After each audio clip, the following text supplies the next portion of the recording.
Murder ಮಾಡಿದಾಗ ದೊಡ್ಡ ಬಾಟಲಿನಲ್ಲಿ ಶೇಖರಣೆ ಮಾಡಿ ಅದಕ್ಕೆ ಜಿಟಿಎ ಹಾಕಿದ್ದಾರೆ.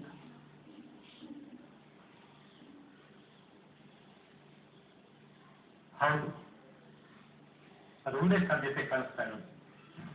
ಒಂದೇ ಸಾಧ್ಯತೆ ಕಾಣಿಸ್ತಾ ಇರೋದು. ಯಾಕೆ ಈ ರೀತಿಯೇ ಆ್ಯಡ್ ಮಾಡ್ತಾರೆ? ಫಾರೆನ್ಸಿಕ್ ಸೈನ್ಸ್ ಲ್ಯಾಬೊರೇಟರಿ ಚೀಫ್ ತಮಗೆ ಕೊಲೆಗಾರರ ಮೈಂಡ್ ಅರ್ಥ ಆಗಿದೆ. ಯಾಕೆ ಈ ರೀತಿಯೇ ಯಾಕೆ ಬ್ಲಡ್ ಪ್ರಿಸರ್ವ್ ಮಾಡೋದಕ್ಕೆ ಅಲ್ಲ, ಯಾರಿಗೆ ಪ್ರಿಸರ್ವ್ ಮಾಡೋ ಅವಶ್ಯಕತೆ ಇದೆ ಇಲ್ಲಿ? ಅದೇ ಅಸಿಸ್ಟೆಂಟ್ ಸೈಂಟಿಸ್ಟ್ ಇವರೇ ಡಿಟೆಕ್ಟಿವ್. ಯಾರಿಗೆ ಬ್ಲಡ್ ನ ಪ್ರಿಸರ್ವ್ ಮಾಡೋ ಅವಶ್ಯಕತೆ ಇದೆ? ದೇಶಪಾಂಡೆ ಅವರಿಗೆ ಅವಶ್ಯಕತೆ ಇಲ್ಲ. ಅವ್ರು ಕೊಲೆ ಮಾಡುವುದು ಅಂತ ಹೇಳಿದ್ಮೇಲೆ ಕೊಲೆ ಮಾಡ್ತಾರೆ ಹೋಗ್ತಾ. ಬೇರೆ ಯಾರಿಗೂ ಅವಶ್ಯಕತೆ ಇದೆ? ಯಾಕೆ ಜುಲೈ 31ನೇ ತಾರೀಕು ಕೊಲೆ ಮಾಡಿಬಿಟ್ಟಿದ್ದಾರೆ ರಾಜನ. ಆವತ್ತೇ ದೇಶಪಾಂಡೆ ಅವರು ರುದ್ರಾಕ್ಷಿಪುರದ ಕೆರೆ ಹತ್ರ ಕರ್ಕೊಂಡು ಹೋಗ್ಬೇಕು ಅನ್ನೋ ಪ್ಲಾನ್ ಆಗಿರುತ್ತೆ.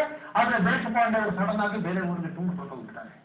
ಸ್ವಲ್ಪ ಕೊಲೆ ಒಂದು ದಿವಸ ಆ ಕೊಲೆಯನ್ನು ದೇಶಪಾಂಡೆ ಅವರು ತಲೆ ಮೇಲೆ ತರೋದು ಒಂದು ದಿವಸ ಪೋಸ್ಟ್ಪೋನ್ ಆಗುತ್ತೆ. ಅದು ಕೊಲೆ ಆಗೋಗಿದೆ. ದೇಶಪಾಂಡೆ ಅವರು ಸ್ವಲ್ಪ ಹೇಗೆ ಹೊಡಿತಾರೆ? ಹೆಪ್ಪುಗಟ್ಟಿದ ರಕ್ತ, ಬಾಡಿ ಸುತ್ತ ಹೆಪ್ಪುಗಟ್ಟಿದ ರಕ್ತ ಹೇಗೆ ತಗೋಕ್ಕಾಗುತ್ತೆ? ಸೊ ಹೆಪ್ಪುಗಟ್ಟದೇ ಇರಲಿ ಅಂತ ಮರ್ಡರ್ ಮಾಡಿದ ಮೇಲೆ ಈ ರೀತಿ ಆ್ಯಡ್ ಮಾಡ್ತಾರೆ, ಪ್ರಿಸರ್ವ್ ಮಾಡ್ತಾರೆ ರಕ್ತ. 24 ಗಂಟೆ ಆದ್ಮೇಲೆ ತೋರಿಸಲಿಕ್ಕೆ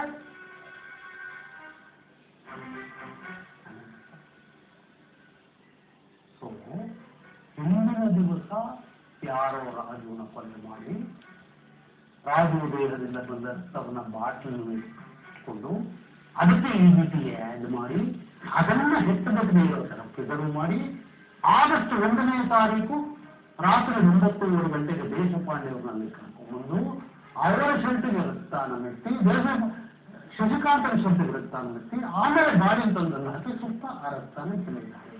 ಆದ್ದರಿಂದ ಅವೆಲ್ಲ ಫ್ಲೂಯಿಡ್ ಸ್ಟೇಟ್ನಲ್ಲಿ ಕಾಣಿಸುತ್ತೆ ಅಂತ ನಾನು ಇದು ಸಾಧ್ಯತೆ ಇದೆ ಅಂತ ನಾನು ಹೇಳ್ತೀನಿ. ತಮಗೆ ಸಾಧ್ಯತೆ ಇದೆಯಾ? ಹೌದು, ಆ ಸಾಧ್ಯತೆನೇ ಜಾಸ್ತಿ ಕಾಣಿಸ್ತಾ ಇದೆ.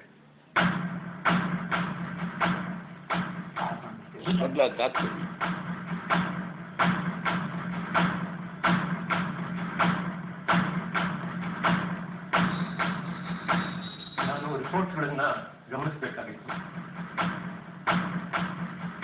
ಅದಕ್ಕೆ ಹೆಚ್ಚಿನ ಇಂಪಾರ್ಟೆನ್ಸ್ ಕೊಡಲಿಲ್ಲ. ರುಟೀನ್ ಅಂತ ಭಾವಿಸ್ಬಿಟ್ಟೆ. ಸಾರಿ. ಬಿಡಿ ಡಾಕ್ಟರ್ ಪ್ರಭುಕುಮಾರ್ ಅವರೇ, ಹಾಗಾಗುತ್ತೆ. ನಾವೆಲ್ಲ ಮನುಷ್ಯರಲ್ವಾ, ತಪ್ಪುಗಳಾಗೋದು ಸಹಜ. ತಪ್ಪುಗಳು ಮಾಡಿಸ್ಬೇಕು ಅಂತಾನೆ ಕೆಲವು ಕಾಲದಲ್ಲ, ತಪ್ಪುಗಳಾಗೋದು ಸಹಜ. ಬಿಡಿ. ನಾನು ತಮ್ಮ ಹತ್ರ ಒಂದೇ ಒಂದು ಕ್ಲಾರಿಫಿಕೇಶನ್ ಮತ್ತು ಒಪಿನಿಯನ್ ಕೇಳಬೇಕು ಇದ್ದೇನೆ. ಹೇಳಿ ಸರ್. ನೋಡಿ ಸರ್, ಯಾರಿಗಾದ್ರೂ ಬದುಕಿರೋರಿಗೆ ರಿವಾಲ್ವರ್ನಿಂದ ಶೂಟ್ ಮಾಡಿದ್ರೆ ದೇಶಪಾಂಡೆ ಅವರು ಮಾಡಿದ್ರು ಅಂತ ಹೇಳ್ತಾರಲ್ಲ, ಹಾಗೆ ಶೂಟ್ ಮಾಡಿಸಿಕೊಂಡ ಮನುಷ್ಯನ ದೇಹದಿಂದ ರಕ್ತ ಚಿಮ್ಮುತ್ತೆ. ಹೌದಾ? ಹೌದು. ಎಷ್ಟು ದೂರ ತನಕ ಚಿಮ್ಮುತ್ತೆ ಅಂತ ಹೇಳಕ್ಕಾಗಲ್ಲ. ಯಾಕೆ ಯಾಕೆ ಹೃದಯಕ್ಕೆ ರಿವಾಲ್ವರ್ ಇಂದ ಹೊಡೆದ್ರು ಅನ್ಕೊಳ್ಳಿ, ಅಲ್ಲಿ ಮ್ಯಾಕ್ಸಿಮಮ್ ಬ್ಲಡ್ ಇರುತ್ತೆ. 5 ರಿಂದ 10 ಅಡಿವರೆಗೂ ರಕ್ತ ಚಿಮ್ಮತ್ತೆ. ಸಪೋಸ್ ಹೃದಯಕ್ಕೆ ಹೊಡೆದಿಲ್ಲ, ಬೆನ್ನಿಗೆ ಹೊಡೆದಿಲ್ಲ. ಬೇಸಿಕಲಿ ಬೆನ್ನು ಬೋನ್ಸ್ ಅಂಡ್ ಮಸಲ್ಸ್, ಅಲ್ಲಿ ರಕ್ತನಾಳಗಳು ತುಂಬಾ ಕಮ್ಮಿ, ರಕ್ತ ಸಂಚಲನೆ ಕೂಡ ಕಮ್ಮಿ. ಆದ್ದರಿಂದ ಅಲ್ಲಿ ರಕ್ತ ಚಿಮ್ಮೋದೇ ಇಲ್ಲ. ಜೊತೆಗೆ ಎಂಟ್ರಿಯು ಇನ್ವರ್ಡ್ ಆಗಿ ಫಾರ್ಮ್ ಆಗಿರುತ್ತೆ. ಆದ್ದರಿಂದ ಕೆಲವು ಸುಟ್ಟುಗಳು ಮಾತ್ರ ರಕ್ತ ಬರಬಹುದು ಅಷ್ಟೇ. ಸೊ ಬೆನ್ನಿಗೆ ಶೂಟ್ ಮಾಡಿದ್ರೆ ರಕ್ತ ಚಿಮ್ಮುವುದಿಲ್ಲ. ಹೌದು. ನೋಡಿ, ಪ್ರಾಸಿಕ್ಯೂಷನ್ ಥಿಯರಿ ಏನು ಅಂದ್ರೆ, ರಾಜು ಹೀಗೆ ಓಡೋದಕ್ಕೆ ಶುರು ಮಾಡಿದ, ದೇಶಪಾಂಡೆ ಅವರು ಹೀಗೆ ರಿವಾಲ್ವರ್ ತಗೊಂಡು ಶೂಟ್ ಮಾಡಿದ್ರು, ಅದು ರಾಜುವಿನ ಬೆನ್ನಿಗೆ ಬಿಟ್ಟು ಆಗ ಬೆನ್ನಿಂದ ರಕ್ತ ಚೆಲ್ಲಿತು. ಅದು ಇಲ್ಲಿದ್ದ ದೇಶಪಾಂಡೆಯವರ ಶರ್ಟ್ ಮೇಲೆ ಹಾರಿತು. ಆ ಚೆಲ್ಲಿ ಹಾರಿದ ರಕ್ತದ ಗುರುತ ಆ ಶರ್ಟ್ ಮೇಲಿದ್ದ ರಕ್ತದ ಕಲೆಗಳು ಅಂತ ಹೇಳ್ತಾರೆ. ಕ್ಲಾಸಿಫಿಕೇಶನ್ ಇದರ ಸಾಧ್ಯತೆ ಇಲ್ಲ, ಖಂಡಿತ ಸಾಧ್ಯ ಇಲ್ಲ. ಎಕ್ಸಿಟ್ ಒಂದಿಂದ ಆದ್ರೆ ಅಷ್ಟು ದೂರ ಹಾರಬಹುದು. ಈ ಬೆನ್ನು ಮೇಲೆ ಬಿದ್ದ ಎಂಟ್ರಿ ಒಂದಿಂದ ಸಾಧ್ಯ ಇಲ್ಲ. ಈಗ ಎಕ್ಸಿಟ್ ಒಂದು ಇದೆ ನೋಡೋಣ. ಯಾವ್ದ್ರ ಪೋಸ್ಟ್ ಮಾರ್ಟಮ್ ರಿಪೋರ್ಟ್ ತಗೊಂಡ್ಬಂದೆ, ಹಾಗೆ ದೇಶಪಾಂಡೆ ಅವ್ರ ಶರ್ಟ್ ಕೂಡ ತಗೊಂಡು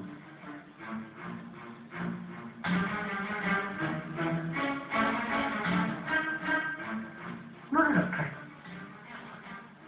ಎಗ್ರಿಟ್ wound ನೋಡಿ ಇಲ್ಲಿದೆ. ಎಗ್ರಿಟ್ wound on the left shoulder blade. ಇದೆಲ್ಲ ಕೊಟ್ಟಿದ್ದಾರೆ. ಮೇಲಿಂದ 14 ಸೆಂಟಿಮೀಟರ್ ಕೆಳಗಡೆ ಇದೆಲ್ಲ ಕೊಟ್ಟಿದ್ದಾರೆ. ಲೆಫ್ಟ್ ಶೋಲ್ಡರ್ ಇಲ್ಲಿಂದ ಎಗ್ರಿಟ್ wound, ಇಲ್ಲಿ ಬಿದ್ದುಕೊಂಡು ಇಲ್ಲಿಂದ ಎಗ್ರಿಟ್ wound ಆಗಿದೆ. ಇಲ್ಲಿಂದ ಎಗ್ರಿಟ್ wound ಆದರೆ ಇಲ್ಲಿ ರಕ್ತನಾಳಗಳಿದ್ರೆ ರಕ್ತ ಮೇಲಕ್ಕೆ ಚೆಲ್ಲುತ್ತೆ.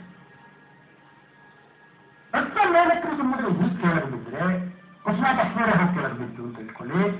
ಆಗ ದೇಶಪಾಂಡೆ ಮೇಲಿಂದ ಹೇಗೆ ಬೀಳ್ಬೇಕಾಗುತ್ತೆ ರಕ್ತ? ಈ ಥರ ಇಲ್ಲಿ ತುಂಬಕ್ಕೆ ಸಾಧ್ಯ ಇಲ್ಲ ಅಲ್ವಾ? ಹೌದು ಹೌದು. ಫಸ್ಟ್ ಆಫ್ ಆಲ್ ಎಕ್ಸಿಟ್ wound-ಇಂದ ಹಿಂಗೆ ಮೇಲಕ್ಕೆ ತಿಂದ್ರೆ ಎಲ್ಲ ಬೀಳುತ್ತೆ. ದೂರಕ್ಕೆ ಬಿದ್ದರೆ ದೇಶಪಾಂಡೆ ಸೆಂಟ್ರಲ್ಗೆ ಹೀಗೆ ಬೀಳಬೇಕಾಗುತ್ತೆ. ಆದರೆ ಹಾಗಿಲ್ಲ, ಇದು ತೋರಿಸ್ತಾ ಇದೆ. ಇದು ಸಾಧ್ಯ ಇಲ್ಲ, ಸಾಧ್ಯ ಇಲ್ಲ.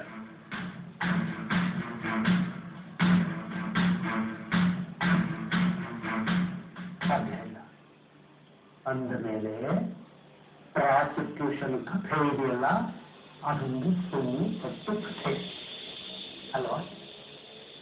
ಹೌದು, ಹಾಗೆ ಅನ್ಸುತ್ತೆ. You witness the kate going down.